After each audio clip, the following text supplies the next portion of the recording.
Welcome to the Circuit of Success. I'm your host, Brett Gilliland, and today I have the absolute privilege to interview Travis Mills. Travis, how you doing, my friend? Living that dream. Thanks for having me, and it's my privilege to be on your show. Truly honored to be here. You champion of a man. Well, you are the man, and you've got quite the story, which we're going to dive into here in a little bit. But you're talking to us from Maine, is that right? That's right. I'm in Maine today. Halloween. I'm not sure if you are going to release this today, so I shouldn't have said that. So we can go back. No, that's all right. That's all right. We're recording it today on Halloween Day. You're going to be Iron Man, right? I am Iron Man. My daughter's going to be Captain Marvel or something. My wife's like Superwoman, and my son is going to be Captain America. Superhero family. Superhero family, which you are a true American hero. So yeah, man, I got a lot of questions on that stuff. But before we dive in, I want to know kind of pre-April 10th, 2012, what made Travis Mills the man he was up to that point? Well, you see, back in 1987, my parents had their favorite child, and then that's what made me. We don't get birds and bees here. Right. But from a small town in Michigan, played a lot of sports growing up, went to college, played some football. Decided that I was only there to play football and not for college. Like the aspect of college wasn't really a thing to me. Yep. So I went ahead and decided to try out the military. I went to the Army when I was 19 and ended up enjoying it. Had a great time. And met my wife after my first deployment or during my first deployment. We got married. Went on a second deployment for a year, came back, had a baby. And my third deployment, I went overseas in February of 2012. February 2012. And so what was life growing up? You have obviously you had the favorite son, so that means you had other siblings. What did mom and dad do growing up? Yeah, so dad worked for Nash Finch Superfoods. He worked there 35 years. My mom worked in a grocery store that was like, they didn't want Walmart to take them over, so they just kind of put their own sporting department in. And she was a manager of that whole place, like sporting, and they had outdoor. They had everything that Walmart has. Okay. But it started as a grocery, you know what I'm saying? Like Yeah. So she was manager there. She worked there 39 years.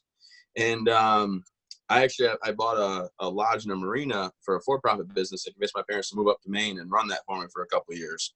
So she quit that or retired from there. And I'm not allowed back in the store because they don't like the fact that I took my mom away for 3 years. That's right. Exactly. Like 39 years and you steal her in like one day. Not fair. So, well, then on April 10th, 2012, man, you were serving our wonderful country, and why don't you walk us through that day? Yeah, so we got a phone call from one of the village elders that needed some help in the village. We said, yeah, no problem, like we always did. We went out like normal. We had our file and column. We walk in, we swept the ground. Every time we went out on patrol, we had a minesweeper, and we swept the ground back and forth, make sure it's clear. And it was marked clear by the guy with the minesweeper. He swept it twice.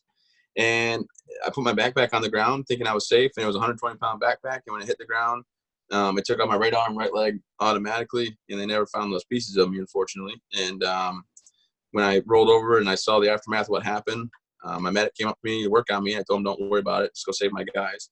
So I had two guys get hit as well. And I didn't think I was going to make it since I've seen a lot of guys go for a lot less. And he ignored my sending him away, because in my head I kept seeing the movie Saving Private Ryan, and I kept seeing like the medic get shot in the stomach and then cry out for his mom and ultimately die. And I thought, no way would I show any fear. I never did. So I decided that this was not going to be the last memory of me was me crying out for my mom or anything like that, or worried about it. So I said, go save my guys. My medic Dan Bateson decided to work on my right side as fast as he could, but my platoon sergeant worked on my left side. And within like 20, 30 seconds, they had tourniquets in all four limbs to clamp all the bleeding off. And my left leg was snapped to the bone. So if you can imagine your left ankle bone touching your left thigh, that was happening to me. Wow. And my left arm was actually blown out at the wrist, but I still had use of my thumb and index and middle finger. So I was able to reach up from my hand mic and call my LT, and I say, 6, this is 4. I hit a bomb. I need your medic over here with mine. I got guys injured, so he sent over his medic, Doc Voice, and Doc Voice ran over from that element and worked on the other two guys, and then he worked on me. And then they got me in a helicopter and took me into the hospital in Kandahar. And when I got to Kandahar, I kept trying to fight the nurses off, and they kept pushing me down. And finally, they were like, Sergeant Mills, I don't know how you're still awake, but you need to go sleep right now. So they went ahead and knocked me out. And the last thing I looked at the nurse said, my little girl, I'm never going to see her again, because I had a 6-month-old at home. And they put me to sleep, and they started to undress me. My left leg came off with my pants. And as they had Your 9 right doctors, leg was already gone. So I was a triple amputee that day. And my team was of 9 doctors and 7 nurses, and I got to have them work on me for 14 hours straight, where 2 nurses for 9 hours pump air in and out of my lungs to keep me alive. Over 400 units of blood, which was unheard of at the time. That was the most blood ever given to anybody. Like, I am A positive, not blood type, but it switched to the other, like O negative or whatever the universal blood is. It switched types because I had so much of someone else's blood, and then it switched back now. So I got back to A positive. Yeah. So anyway, they worked on me, and my brother-in-law was in the military. That's how I met my wife, and he got the phone call about what happened. So he didn't have to, I guess. Well, he did. He flew into Kandahar because when you're 19 or 18, you deploy for your first time, or 17, you fill out a thing called a blue book, and it's every time you deploy, you got to fill it out, and it tells basically plan your funeral if something does happen. So you talk about what you want to be buried with, what music to play, what kind of funeral, military or civilian, and you also pick somebody designated that you want to escort your body home. And since they weren't sure if I was going to make it or not, they had Josh come in, because if I did die, he was supposed to escort my body back to his sister and my parents. So he made it to Kandahar, 14 hours of surgery. They got me stable but critical. They flew us to Bagram, me and Josh, on the 12th. Does your wife or parents know this is going on at this time? Yeah, they got the phone call. Yeah. You got a call saying he's been injured? Yeah, they weren't sure. My wife got the phone call from actually a friend of mine, Captain Viernes, and he's like, he's been injured. We don't know if he's going to make it or not. So then my brother-in-law was giving my parents and Kelsey updates. And then I got to Bagram on April 12th, and they cut my left hand off the rest of the way because the skin had died. So I was a quadruple amputee. And 2 days after that, they took me to Launch School, Germany, and Josh was there as well. And they woke me up for the first time on the 14th of April. And when I woke up and I came to, the only person in the room was actually Josh. And I looked over at him, and I said, am I paralyzed? And first thing actually, I said, with my soldiers on my soldiers. And he told me, Ryan's here, Brandon's back there in Kandahar. They're going to be okay. You took most of the blast. I said, okay. Then I said, am I paralyzed? And he said, no, you're not paralyzed. And I looked at him and said, Josh, I can't find fingers and toes. You can tell me the truth.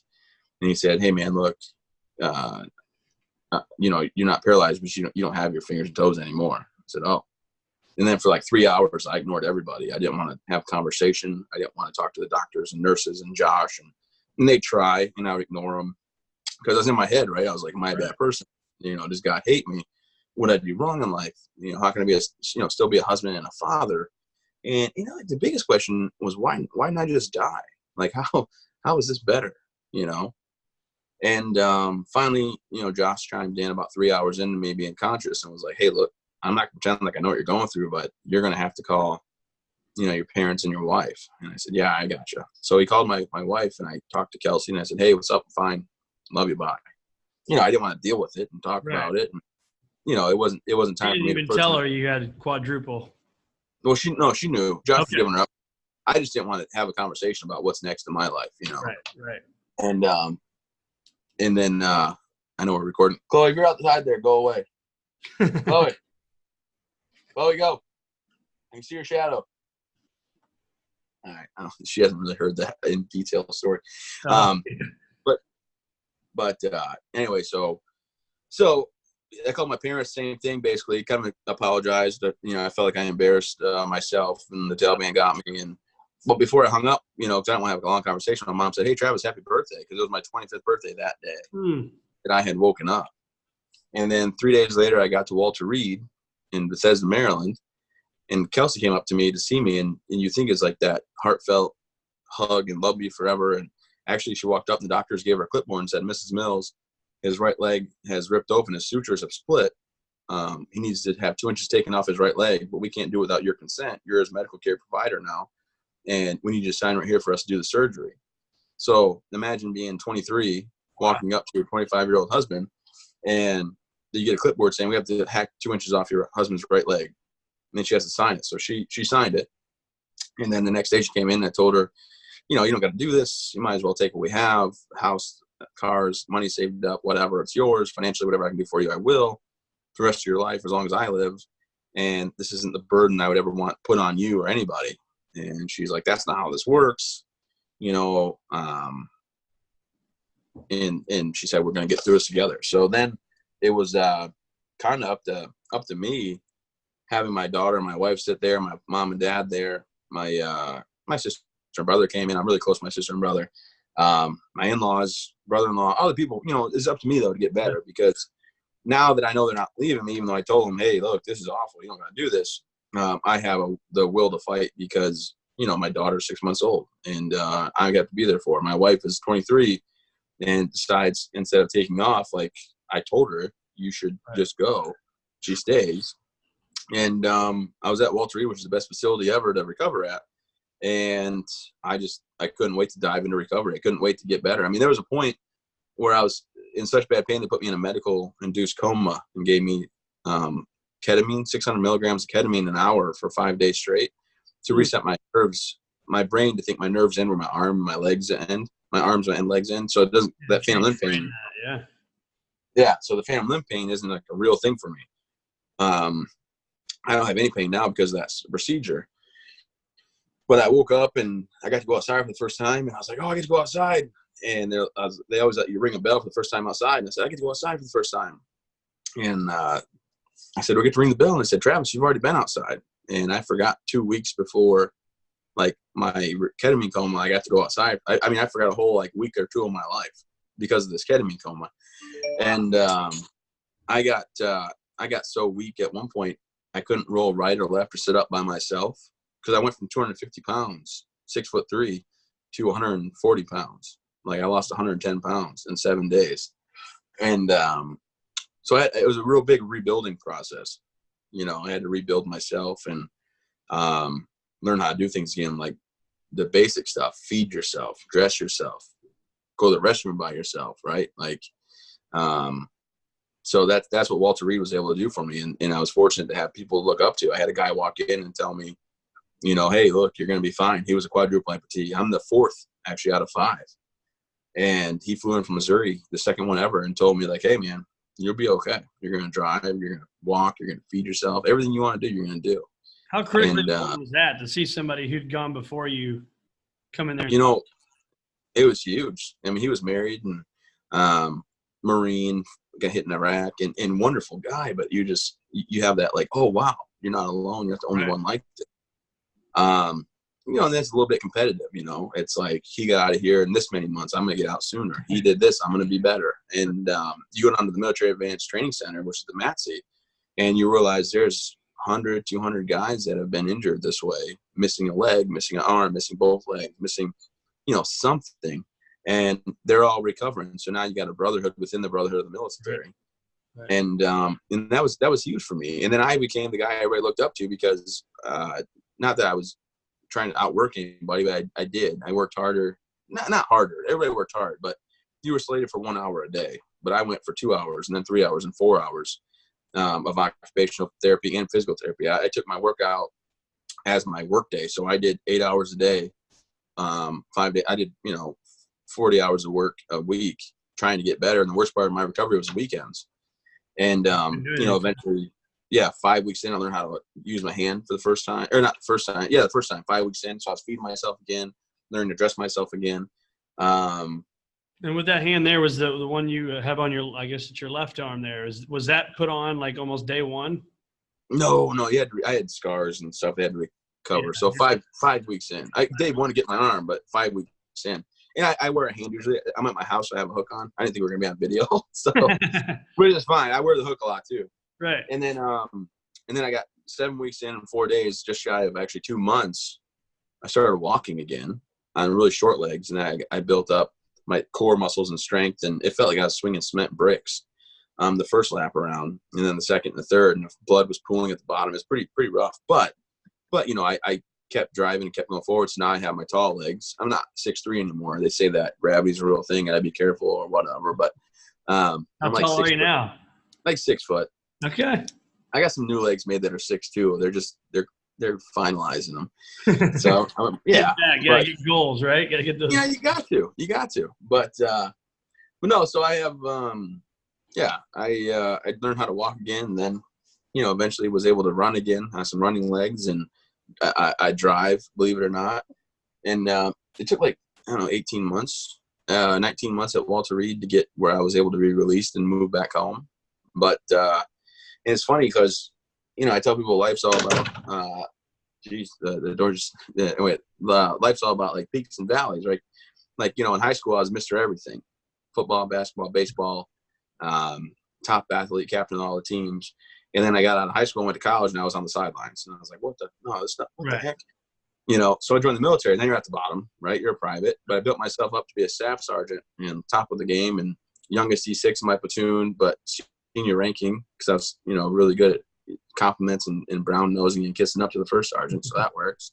But, and then I got injured, and I was like, ooh, geez, this sucks. But then after meeting Todd Nicely and other guys, I became – because I was older than most of them. A lot of guys get hit are younger. I was only 25, but at the same time, there's a lot of 18, 19, 20-year-old privates that get hit. And I would go room to room like Todd did for me. I went room to room for everybody that got hit. And unfortunately, I still keep up talking to people. I just talked to a guy that got hit 2 months ago. He's a triple amputee. And he said it was really great, the videos I do online and follow my story. And that gives him hope to know you can keep pushing forward. So that's always, it's encouraging. It's the same thing I was given. So I try to give it back. But anyway, so, after I got out of the hospital, I was on, not cloud nine. And it sucks I got injured, but, you learn from the injuries and you can't change the fact of what happened. So you just push forward and you got your family looking up to you. But at the hospital, I was somebody, right? I was a guy everybody called on for advice and talked to and looked up to. I had one guy that had double leg amputations like mine, but had his hands and was afraid to step off a 4-inch step. And his therapist was like, hey, Travis, can you come around this time? And I said, yeah, no problem. So I showed him how to step off a step. He was hooked to a big system that would, if you fell, you got caught. And I wasn't hooked to it at all. And I was walking off the step, and he was injured, I think 7 months before I was. But he just had this hang up in his head. Yeah. And his therapist like, you realize you're holding on to a quadruple amputee. He's like, hey, just hold my shoulder. All right, hold my shoulder, step to the edge, and let's do this together. Because it's a certain technique. And she's like, you're holding on to a quadruple amputee right now, and you're a double leg. Kind of talking not trying trash. Well, not belittling, but just trying to make him realize the situation. Hey, look, you can, if he can do this, you can do this, and you got to understand that.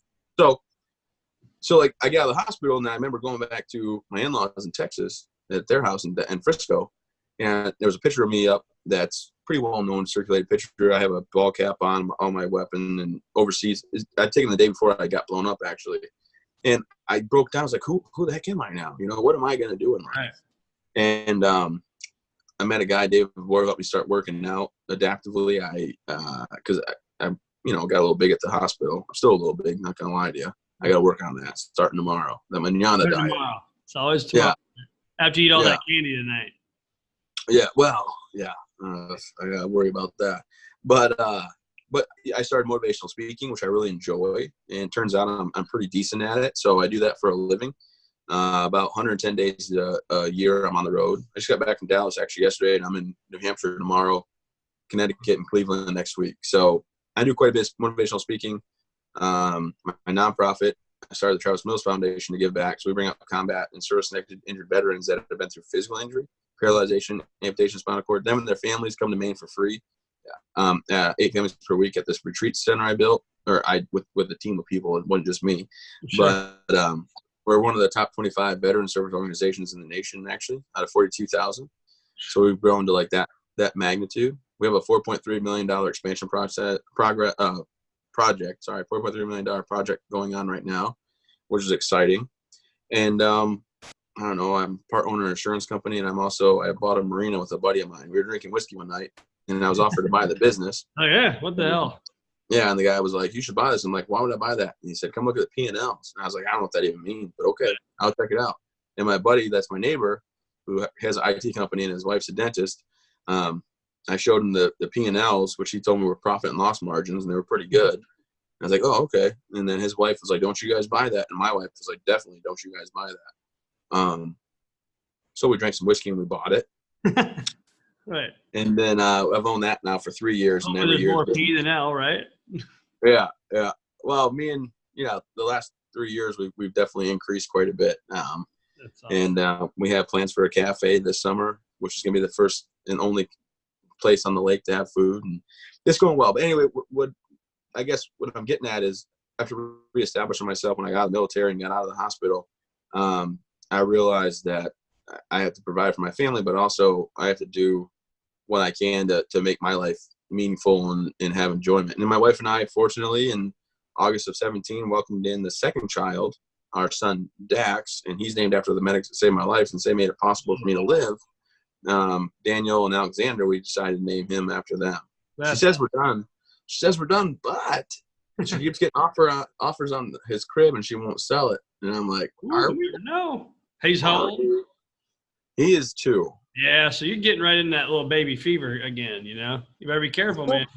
I know. That's what I hear.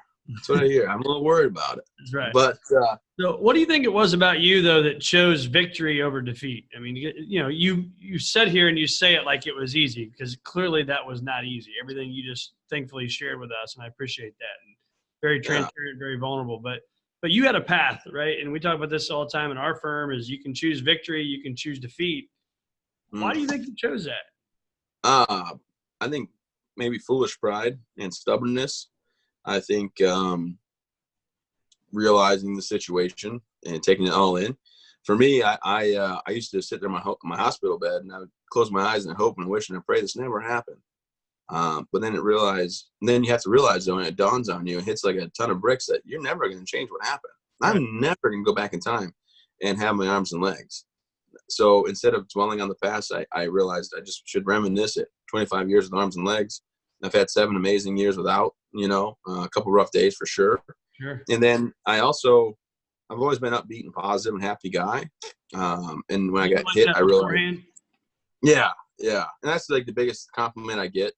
And sometimes the biggest apology I have to give is some people will say, well, geez, you're the same guy that you were before. And depending if it's like a good friend of mine or if it's an old high school teacher, is how I respond with, oh, hey, that's awesome. I appreciate you saying that. Or, oh, I'm real sorry. I didn't realize I was coming off that way.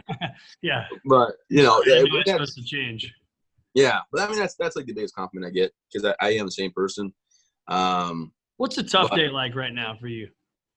I don't have them. And it sounds dumb, but I don't see myself as handicapped as everybody else or anything like that. Like, I mean, thinking about the future, you'll drive yourself nuts. Like, how am I going to teach my kid how to throw a spiral, or how am I going to teach my daughter how, but at the same time, it'll all pan out, right? I still get the enjoyment of being here. I have so many friends that make it back home to their spouses and their children that I think it's selfish if I ever gave up on myself or dwelled on it for too long. And I realized the gift that I was given to still be alive by those doctors and their hard work.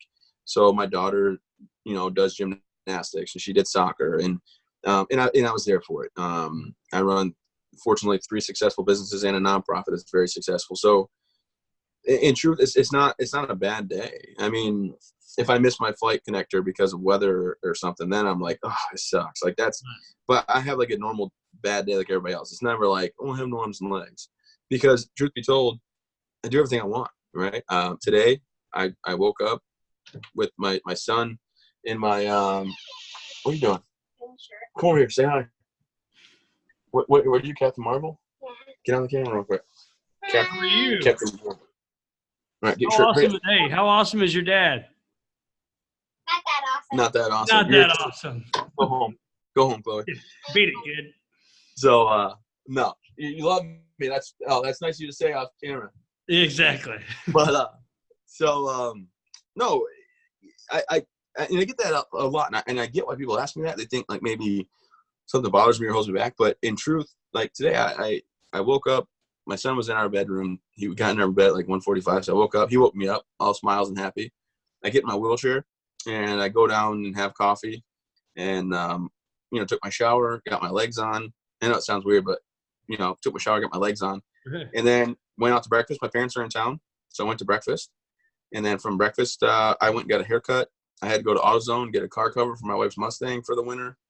And I had to go to Lowe's and grab a plug. I mean, it's by myself, right? I had to go. Bed Bath & Beyond. Not sure if you have enough time, right? That's amazing. Yeah, never know. But I have a pretty normal, like tonight, I'm dressing up as Iron Man and walking around a neighborhood trick-or-treating.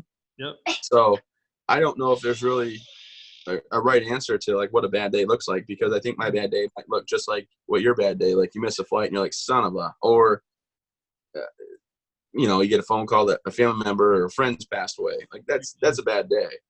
But as far as limitations on me, I don't know. Right? I mean, yeah, I think because you look at what you've gone through, and there's the alternative, right? You could have not made it home, which would have been a heck of a lot worse to not be able to see a cute little baby girl, and now your baby boy and your wife and kids and all that stuff. But but same thing. I have 4 boys. My 4th one was in my room, so it must have been something going on in the air last night. Mine was in my bed with me last night, and I bet I got kicked in the rib cage 17 times, right? And I'm like, I wake up and I'm like, that kind of stunk. Not a great night's sleep, but I think it's the perspective on what you put on that. Yeah. Well, for me, I actually put a wall of pillow up between me and him, and he was next to his mom, and then he had his head on my wall pillow, but not on me, and his ribs my wife's ribs were getting kicked, and I was like, better her than me. That's where I messed up. I need to take. I'll write that down. That I need to make that. I've done the wall pillow or do the fake asleep, right? Yeah.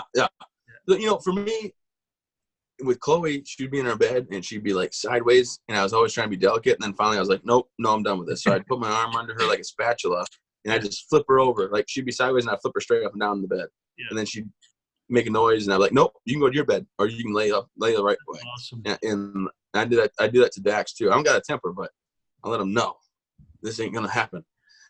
But talk to me about your wife. I'm sorry. Go ahead. Yeah. No, I was going to say, I don't know if I'm finding the right words, because I get the question a lot, like, what's a bad day look like? Or how do you, and I'm like, oof, I don't really, I take every day like it's a normal day, because I'm able to throw my legs on, throw my arm on, walk out to my truck, drive with my feet, go get, lunch or breakfast or whatever, and run errands. Like I paid for some work I had done on my golf cart. Just different things, normal day. But, and I know you said about my wife's phenomenal. She's aggressive, and she scares me. So that works. No, she's great. And we got married on a whim, kind of, not on a whim, but we only knew each other for 17 days in person. Holy shit. Yeah. So her brother was my medic overseas, and she sent a MySpace friend request, and I hit accept because I like to antagonize people. Yeah. And I knew it would make her brother mad. And she was 18 in college, and I was 20 in Afghanistan. We decided that our first trip to hang out with each other should be probably in Cozumel, Mexico. Wow. So I flew into Dallas to pick her up, and I was on the workout regimen of supplements from Germany, if you catch my drift. So I was 6'3", 275, 22-inch biceps, and she was 18 in college, and we went to Mexico for a week, back to Michigan. I went back overseas, and I came back, and we got married. That's awesome, man. And to think that then – fast forward a few years after that, you tell her to take everything and leave because of what happened, and she's stuck by your side. That's a big deal. Yeah, and now if she wanted to leave, I have a really good social media following, and I told her I'll tell everybody. So exactly, it's the opposite. Now it's like, oh, you want to leave? Let me tell you what's going to happen. Exactly. Yeah. No, I'm kidding. And kind of cool things, like not a lot of dads can say that they actually learn how to walk with their child, but Chloe and me learned how to walk together. Like I was learning how to walk as she was. So I have little video of her holding my hand and us in the gym, the Military Advanced Training Center, me on my short legs and holding her hand and like helping her walk along. So unbelievable. Pretty exciting. And mentally, you were always there. So let's go back to that day. So April 10th, 2012. I mean, you were talking about you're still awake. Like, what was the mental side of that like? Obviously excruciating pain, I would assume, but maybe not. Not really. The worst part, the only thing I heard, they had to put a sternum IV in me, which they took a big needle and drove it through my chest sternum area. I was like, oh, that hurts. Oh. I think I might call them. And I apologize for yelling at them. Yeah. But no, I just decided that whatever happens is not my choice. I'm not in control. And if I freak out, it's going to be worse. Yep. Because I thought I was going to die anyway. And I was like, not that I was afraid of dying. I was just like, no way will I show any fear. Like I was a guy first in a firefight, last out, never ducked for cover, always leave from the front. People thought I was crazy in a good way. Where I had 2 guys that were in my unit that were in a different unit the last deployment. And they were always questioning how I got promoted because I was always happy and smiling. A lot of the E6s are like real serious and yell a lot. And I was always joking around with them. And I had a way of telling people how to do things or what to do. And I'd like, hey, how about you go get this done, okay? And then I want you to hurry up while you do it, because if you don't, it's gonna be awful. I'm letting you know This is gonna be terrible. Not gonna be good. And like that demeanor, I wasn't like, hey, go get this done now, because if I yelled, I wanted to mean something. But we went overseas, and these guys, they were nice, good guys, and they were team leaders, and they respected me like they're supposed to, my rank and everything, but they didn't understand how goofy and fun and everything I was, how I got promoted to the E6 in charge of weapons squad, which was the senior slot. So there's the first sergeant, platoon sergeant, the weapons squad leader, and then one first, second, and third. So the third squad leader is usually the youngest guy with less time in grade, and the senior guys, the fourth squad. Well, I was the senior guy, being the youngest and everything. And then our first firefight we got into, I left from the front. I left from the front. I yelled when I had to get done. I told them where to go, what to do. They were screwing up. Actually, the team leaders weren't even my squad, and they were messing up. And I said, act like you've been here before. And I kicked them and not kicked them hard. I mean, kicked their feet to get their attention because they were shooting back at me. And I said, guys, you've been here before. Knock it off. Conserve me. I'm going to do what you're supposed to do it, and let's get it done. And we got back. We were getting ammo out, like drawing ammo out to restock replenish our rifles and magazines and stuff. And they pulled me aside. They looked, Sergeant Mills, we got to be honest, we had no idea how you got the job you got with your attitude and your demeanor, because you're always happy and smiling and fun and goofy. They said, but after today, we'll fly you to hell and back, and that was a huge compliment. Not that I need their approval, right? The military, you don't need their approval, but to earn their respect without trying to earn their respect or yearning for their respect or earning that, like just doing your job, leading from the front, it means a lot coming, from them to pull me aside. And they felt so strongly to tell me, like, hey, look, straight up, I'll be honest, I had no idea how you got promoted here. We understand you're a really nice guy, but that's the thing, you're just a nice guy, and we never see you yell or angry, because I wasn't. And until one day, one of my soldiers messed up for like the third time, and I took him aside and said, I don't know why you want me to do this to you. Like, I don't like to yell. And I started getting louder, and I was echoing throughout the whole entire fob, which is like the size of 3 football fields. And well, one of my buddies that was on the point before, he was walking with 3 other guys, and they're like, who's that yelling? That's not, oh my God, who is that? And he goes, oh, that's Sergeant Mills. They're like, he yells? They're like, oh yeah, it's nothing that you want to be a part of. So I told the guy I was yelling at, I said, I'll blow out your eardrums. I might have said, I'll yell so loud I'll blow out your eardrums. I might have said some other choice words in there. Right. And I calmed back down. I said, but I don't want to do that. I don't like doing that. Right. And then his team leader was a good friend of mine, but I made his team leader's life pretty miserable for the next 3 hours until the guy got off guard. And then it was pretty rough for that guy for the next couple of weeks. So what's been your biggest lesson through all this? There's 2. The first thing that I said was to dwell on the past and reminisce. Like, that was a big thing for me. Instead of hoping and wishing it would change, knowing it won't, but remembering how good life was before, as well as how good life has been since. And then you can't always control your situation, but you can always control your attitude. I can sit there and go, why me, poor me, pity me, but that does nothing. So no matter what situation I find myself in, I spill coffee on myself, I drop something on the floor, whatever. Just, hey, attitude. It is what it is. Let's keep pushing forward. Let's have a smile. Let's, and that's the thing, like my kids, like my daughter, I don't yell at my kids, right? I don't need to yell at them to get my point across or anything like that, but they'll see, me struggle in life, I'm sure, with something, but they always see me like, all right, let's just get after it. Let's just do this. Oh my gosh. Yeah, and that's what's important to me. So the biggest takeaways for me is that it's, just control your attitude, because the situations are always going to, come up, but you create your own stress. That's why, like for me, I keep wanting to start these businesses and stuff, and I'm like, man, I just keep creating more stress for myself, and my hair's already falling out, unfortunately. Right. But yeah, it just kind of is what it is. Right.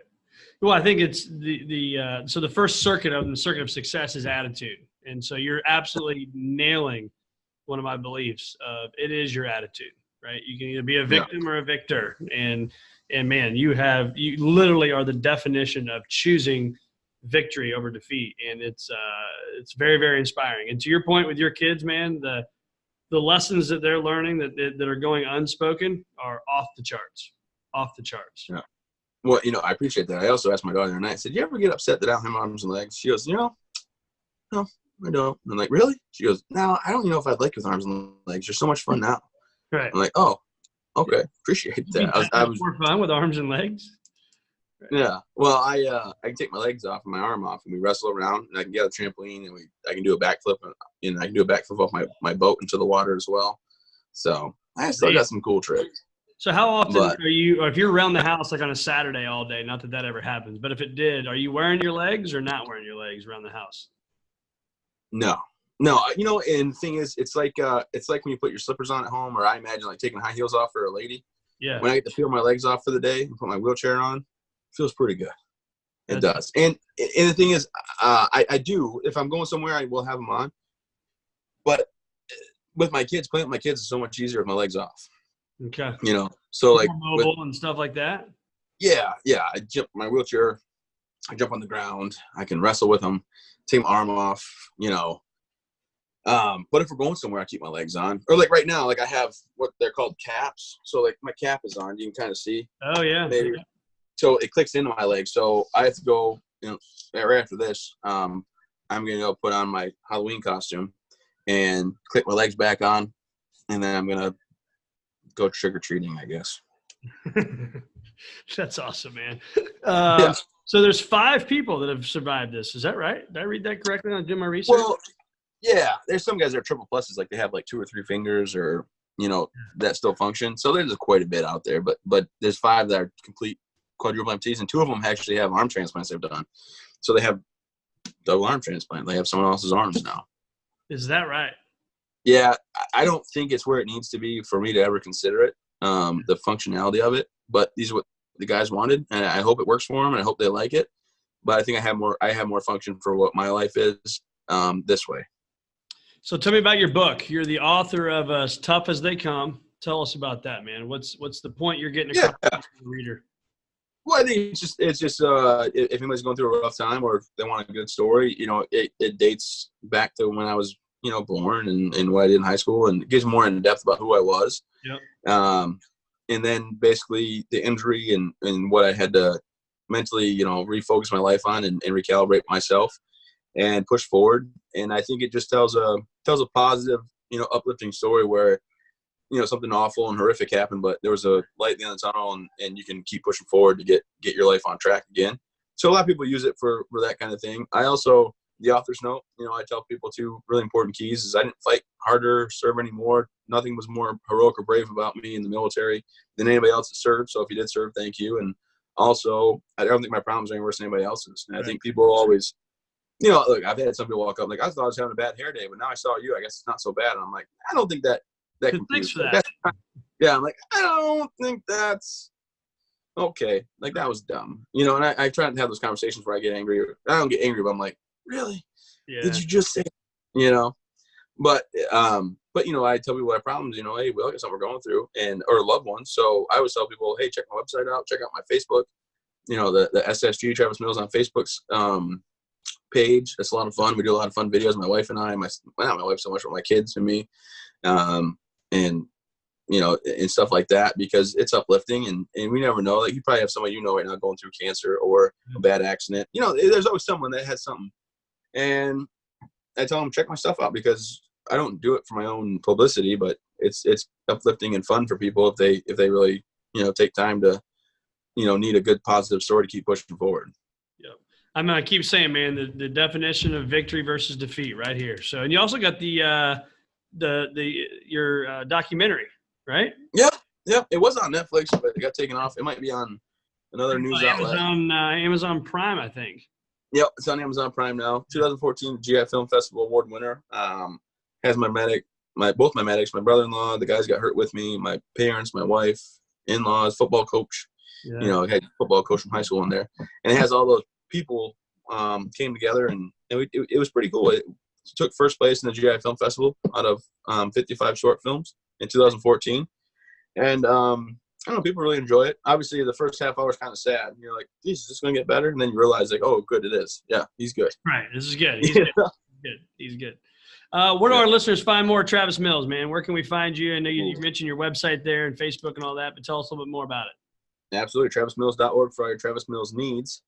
Also, TravisMillsFoundation.org is a good one. And then, the SSG Travis Mills on Instagram and Facebook. But, yeah, I appreciate it. We have a podcast, too, but I had to refocus and recenter it. So next couple of weeks, it should be coming back out with some brand new content and things like that. But yeah, I appreciate your time and taking the time to let me share my story. I think you nailed it. Attitude's everything, and what you do. So yeah. I'm sorry I didn't dress nicer. I should have. Been with my legs out there in my wheelchair. You were absolutely perfect. I got a couple more questions. One is this is not a political question because I can't stand when people take political stuff, no matter what we talk about in today. Not you. I'm just saying that about just in general. You get to go to the White House. Tell us about that experience, man. What was that like?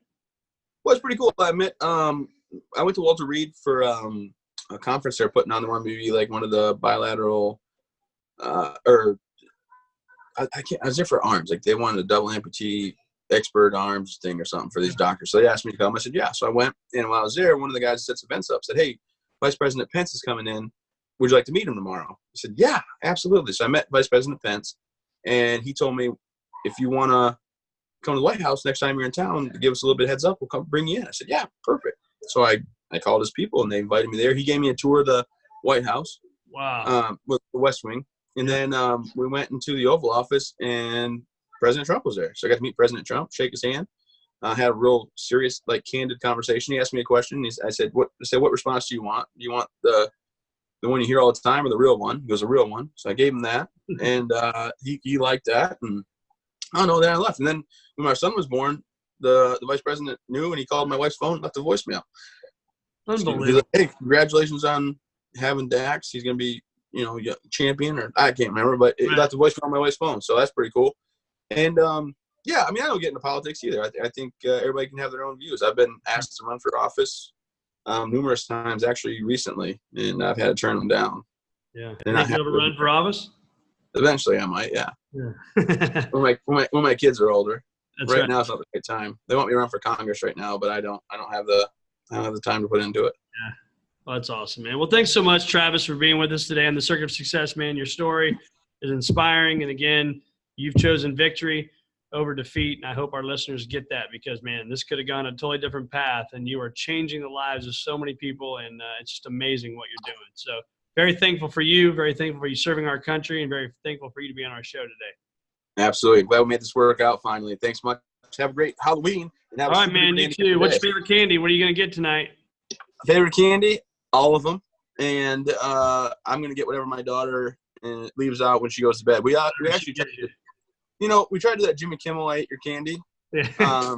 But I'm such a softie. I'm like, no, we didn't, Chloe. Mommy's lying. Right. We didn't do it. Right. We didn't do it. Some of those parents are jerks. But then some of the kids, I'm like, wow, you let your kid say that? Like, why does your kid use that language? Right. Like, my daughter's like, no. And I'm like, I'm just kidding. Like, not now. Now I would do it because it's fun. Date, but when she was like 4, I was like, Kelsey, why are you doing this, poor little kid? Leave her alone. That's awesome. But anyway, I gotta go shoot up. See you, buddy. See ya. Take care. Thanks a lot. You're welcome. Bye.